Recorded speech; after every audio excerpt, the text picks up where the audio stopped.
যে গরু দেখতেছেন এখানে আমার একটু দেখাও, গরুগুলো একটু দেখাও, যে 8টা আছে, মানে বাচ্চাটা নিয়ে 8টা আছে।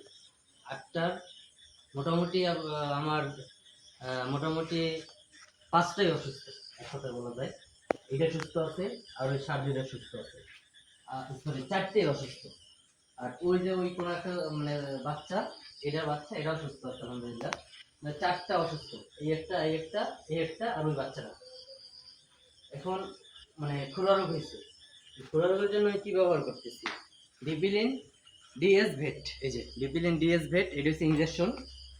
যেটা বড় গরু মানে 150 বডি ওয়েটের যেটা 150 কেজি আছে, 150 কেজির জন্য এটা 5 মিলি ইউজ করতেছি একদিন পর একদিন। এই যে এটার 150 কেজি বডি ওয়েট আছে, মানে একদিন পর একদিন, সরি একদিন আজকে মানে প্রতিদিন 5 মিলি করে করতেছি।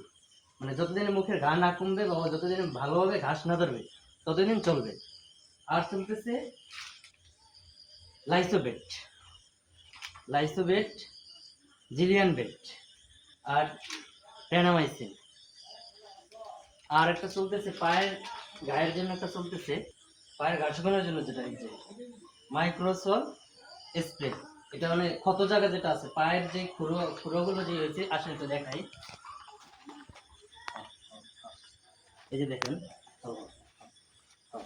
মানে এই যে পা দেখাইতেছে কথা, যেটা এই যে পা, মানে এই যেগুলো ঘা হয়ে গেছে, মানে এই গায়ে স্প্রেটা মানে ধুইয়া, এটা আমি সকালে একবার করছি তো এই জন্য এখন আর করবো না।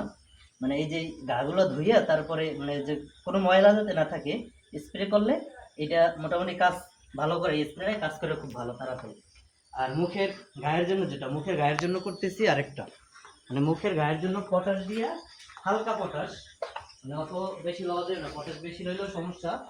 এফএমডি পিওর বেট, এই যে এফএমডি পিওর বেট, এটা দিয়েও মুখ ধোয়াই দিই। এটা দিয়ে কিভাবে মুখ ধোয় ইনশাল্লাহ কালকে সকালে আপনাদের দেখাবো। কালকে বিকালে যে ভিডিওটা ছাড়বো, ওই ভিডিওটায় সকালে যখন মুখ ধোয়াবো ওইটা ভিডিও করে রাখবো, কালকে বিকালে যখন ছাড়বো তখন দেখাবো ইনশাল্লাহ। সবাই ভালো থাকেন, আসসালামু আলাইকুম।